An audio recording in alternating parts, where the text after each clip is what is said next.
wow, did Dylan Cease look fantastic tonight. Dylan Cease went out there tonight, put it on the table, said, here it is, boys. You ain't going to do nothing with this.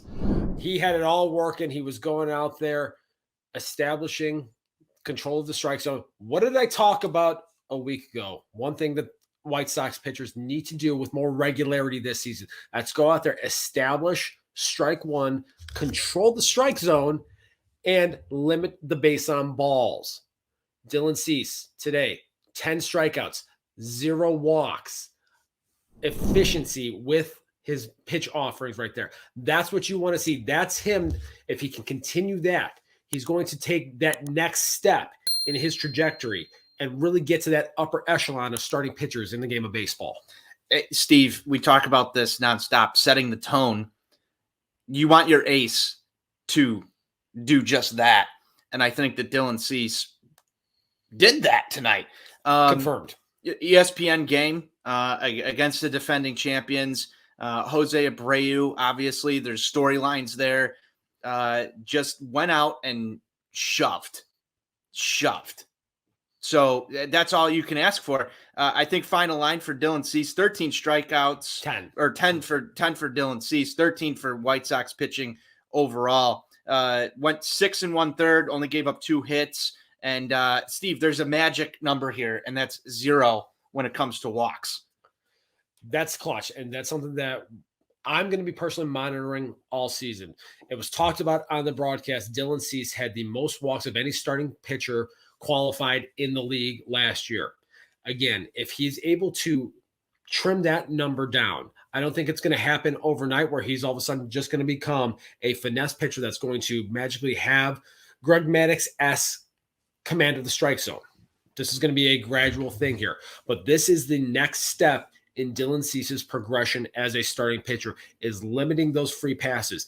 The stuff is good enough where he can work around it when he issues them, but by going out there and limiting those free passes, it's going to allow him to work deeper into games, put less strain on that bullpen, ultimately, again, put him in that upper echelon of starting pitchers in the game of baseball. So one thing that you and I were doing during this start was sort of guessing what pitch sequences Dylan Cease was going with.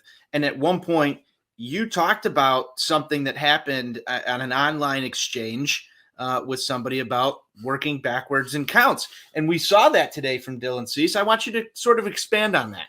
Go back to, I believe it was 2020, the pandemic shortened season, when Dylan Cease did get off to a pretty nice start overall. I think that year he had started maybe 5-1, 6-1. And I looked at some of the peripheral numbers, and there were some things underneath the hood there that were still a little bit concerning to me. And I had a little Twitter exchange with none other than Mr. Steven Stone.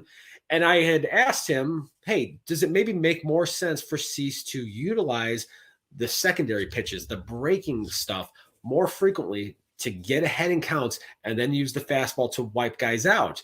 His response to me was, he's 5-1. What more do you want from him? Well, I want him to be better, because the second half of that shortened season, it was a different Dylan Cease, and the numbers weren't as good, which I, for one, definitely was not shocked, because I kind of saw it coming. And if I could figure that out, I think a lot of other people could figure it out too.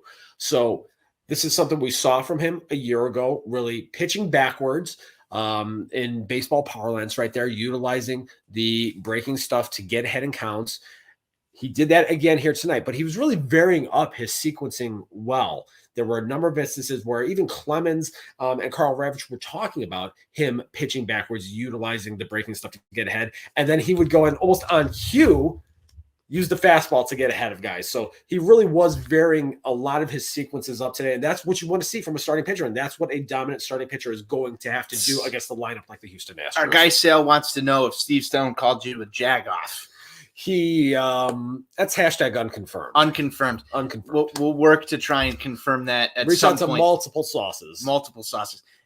We'll reach out and try and confirm that for you, Sal. But I thought that the one thing that Dylan Cease really had working for him today was both the slider and the knuckle curve. I think when you've got both of those pitches working, obviously the slider was at play last year more than the curveball, but I saw that curveball come out today and really fool people. One thing we talked about in the garage early on was, when is that slider going to come out? Because there was a lot of reliance on the curveball early. And then you saw him go to that slider second time through, as we sort of thought that that was going to be at play. And he was hitting his spots. It was on the corner almost every single time, very consistent. I thought he looked absolutely wonderful. And if there was a way to set the tone for this season at the top of the rotation, that's how you do it. Yeah, he really went out there and he was crisp with all of the secondary stuff. What an amazing contrast from the guy that we saw in Arizona during Cactus League play. And I know a lot of people were, or maybe a lot is too strong. There were some people that were showing a level of concern given the fact that he did have those struggles in the Cactus League play, particularly against the Kansas City Royals in a couple of outings right there. But he went in there, he was dialed in from the outset today, and you could see that right away. And he was going out there and he was pitching with conviction. And that was another thing that Roger Clemens talked about on this broadcast, is going out there and pitching with conviction every time you have the baseball. Anybody that's been listening to the show knows that that's something I fucking beat into the ground, because as a pitcher, when you have that ball in your hands, you have to throw every single pitch with conviction. Dylan Cease did that tonight. There we go. You're getting some high praise here from our guy Michael out there. Best analyst on YouTube is NWI. Dude knows the game, and that's why he's on the show. Steve knows the game. He's getting some ringing endorsements here on opening day. What more could you ask for, Steve?